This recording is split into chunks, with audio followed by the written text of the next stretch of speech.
Hello, ladies and gentlemen, and welcome to another episode of Just Born Movies, where we take movies straight out of the Hollywood womb and dissect them for you. Joining me today on my left is Manny Classic. What up? And on my right, the man of constant hatred, Paul Workman. Too sweet. So, Manny, what did we see this week? This week we saw Adrift. So, Paul, why don't you give us the rundown of Adrift? Adrift is Shailene Woodley on a boat with her fiancé as they have been wrecked by a storm, capsized, and are now trying to survive the open sea as they aim to get to Hawaii.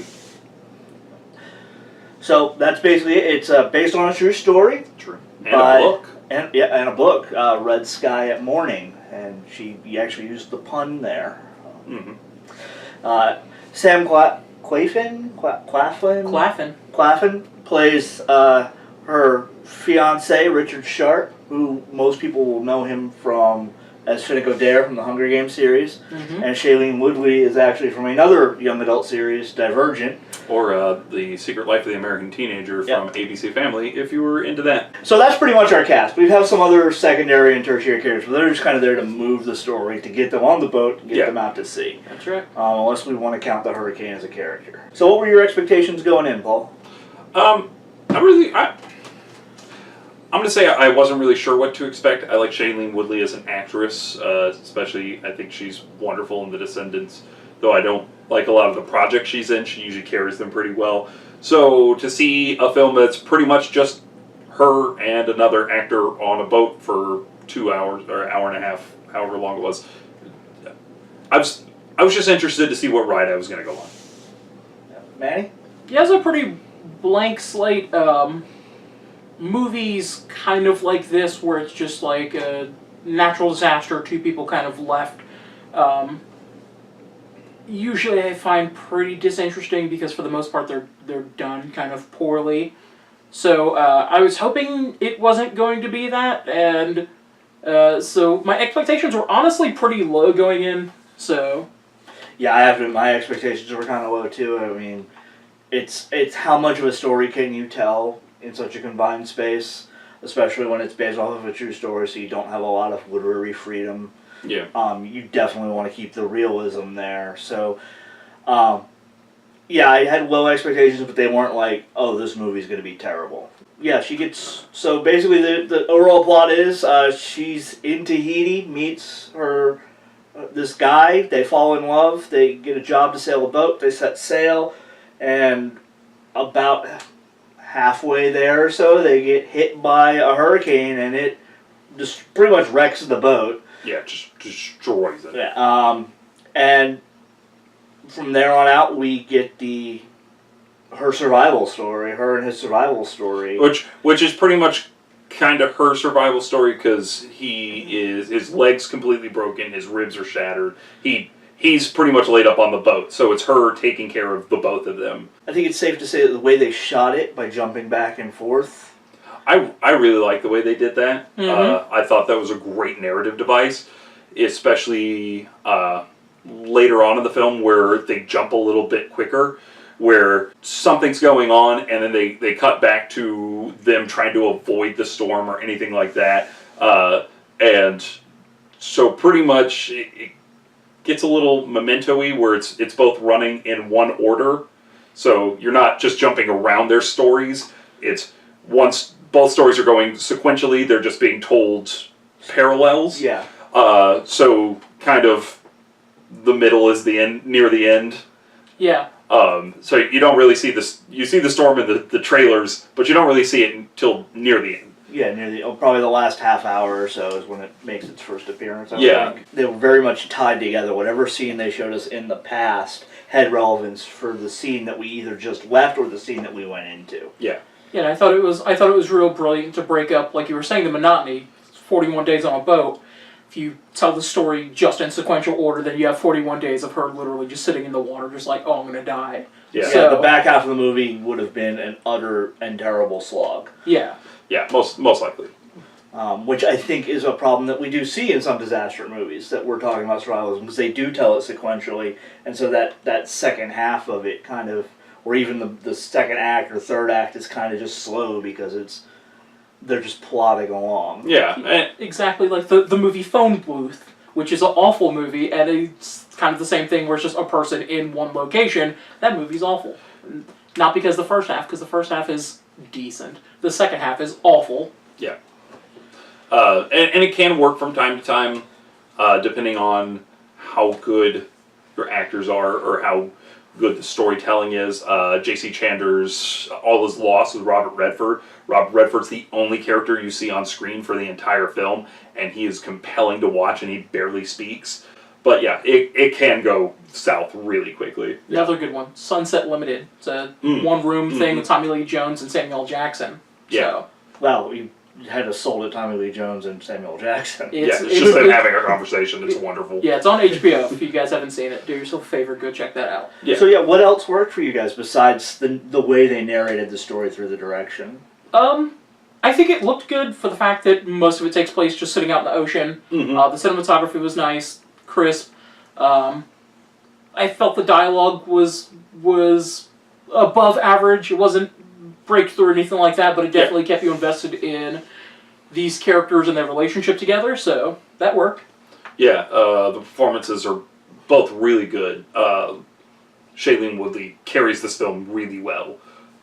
Sam Claflin does a great job with what he's... I don't want to say what he's given, because what he's given is really good. It's just a matter of his character doesn't do much through the post-disaster half. Yeah, he's pretty much all you get is his lines. He doesn't have a lot of physical acting to do because he's in pain, he's broken at this point. But he sells it well. Yeah. And that's a good thing about it. Because, honestly, the past half of them on the island, I actually found the least interesting part of this movie. It reminded me too much of, like, Mamma Mia. It's just them being really excited in this tropical location. Yeah, and I'm sure that's exactly how it was. And you're two youngish people in a tropical location falling in love. I'm sure it was really exciting. Yeah, and it didn't bring the film down. It just didn't feel that interesting. Right, but I think without it, the story would not have worked. Oh yeah, definitely. There would be no emotional investment. It definitely helps emotionally load the post disaster. That's right. It really invests you in the character, but it doesn't make the story of it any more interesting. Yeah, because we actually start with her adrift. Mm-hmm. Yeah. And then we go back to her arriving at Tahiti, and she's like, customs is like, well, what's your job? She's like, whatever I can find that'll pay me to the next location. Well, how long are you here? I don't know. Where are you staying? I don't know. When are you going home? I don't know. And the thing is, you could tell this was 1983, because if she tried that in 2003, she had gotten turned away. Yeah, absolutely. Overall, this story would not have worked well if they had gone from point A to point B to point C. They had to kind of start at point B and go from B to C and A to B simultaneously. Yeah.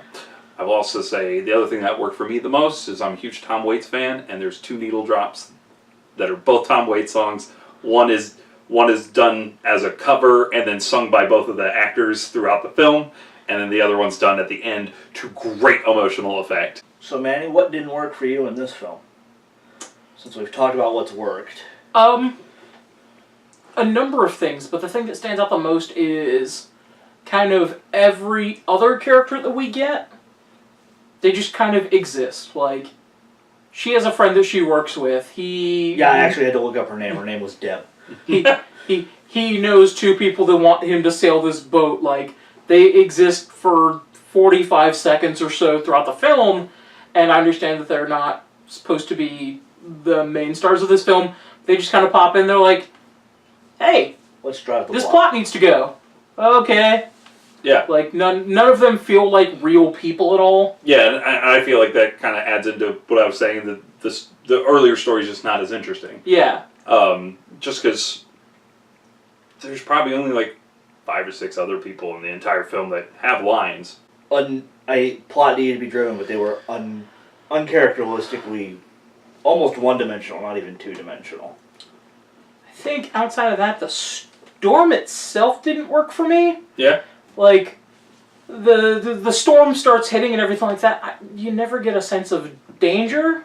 Like, and partly is because you know they're going to live through it. That's the whole point of them flipping A to B. But, like, the storm itself just didn't feel threatening. It just, okay, it's a storm that's happening. Yeah, because unfortunately, it takes place at night. It's dark. The waves are dark. It's hard to really build that sense of tension. Yeah, I mean, you can see that one giant wave, and it's in the trailer, and that's pretty much it. That's the threat. Yeah, so the focus is so much on them on the deck, trying to secure everything. So mostly you're given a lot of tight shots of them and their reactions to what's going on. So when you go wide and you see like the boat chopping through the water, yeah, you kind of lose a little bit of what's happening. It's probably not the best edited sequence in the film. In real life, this is a Category 4 storm that they've just somehow managed to accidentally get into, and they're just pretty casually walking around their ship, just being like, we need to get everything tied up. There's just suddenly an 80-foot wave, like... Yeah. Yeah, the only other thing that I found disappointing was their use of actual score. It was like you always knew when something was going to go sideways because like for 30 seconds beforehand you had the tense music. It wasn't like a build-up. It was tense music starts for like 30 seconds a minute and then something happened. See, I like the score. I thought the score was really well done. Probably not well placed always, but it was good music. It was good music. It was the use of the score that I did not care for. Okay. Final thoughts on this? I mean, there's not really a whole lot more to talk about here. Yeah. I thought it was a fine film, nicely acted by the two leads, beautiful cinematography for especially what is essentially a very bland place to tell a story. I'm with Paul. I thought the music was great. Overall, I'm going to say it's a damn average movie bordering on damn great. I can't go damn great, though. Paul, final thoughts on you? Again, I thought it was wonderfully acted, wonderfully shot, great music. Aside from a couple of missteps with other characters, which, you know, I'm sure that's kind of how it felt to her, and it's kind of a shorter film, so fleshing those characters out is probably not the most important part of it, but it could have been nice, could have really strengthened it. But overall, I thought the performances were good enough to elevate it, and I thought the cinematography was good enough to keep it more than above average. So I liked it. It's a damn great film. Overall, I think the acting was superb, especially from Shailene Woodley. I think those one-dimensional, two-dimensional actors, they worked well with what they had, but yeah, just a little bit more out of them would have been nice. Just, you know, even if in the conversational scenes with the two people who were hiring them is how they met, you know, a little bit more detail on that. I think it was like a throwaway line. Again, the use of the score was a little weak. The score itself was very strong. The cinematography was nice. We got some really beautiful shots that were well done.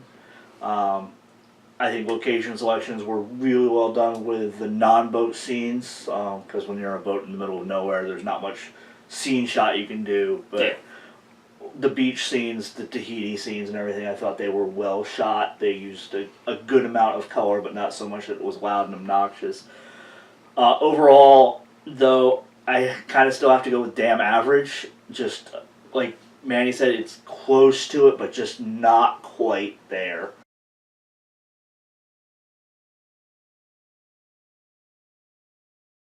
So there you have it, two averages and one damn great. I'd like to thank Manny and Paul, both for joining me. Until next time, feel free to like, comment, share, subscribe, all of that stuff that I usually say at the end of these videos. And we're still waiting on our first Patreon supporter. Let's get that ball rolling, people. Come give us a hand so we can make more things like our parody skit that's now up on our YouTube channel. And again, thanks both of you for joining me. And until next time, keep rolling. The weather started getting rough, the tiny ship was tossed. If not for the courage of the fearless crew, the minnow would be lost. The minnow would be lost. The ship set ground on the shore of this uncharted desert island.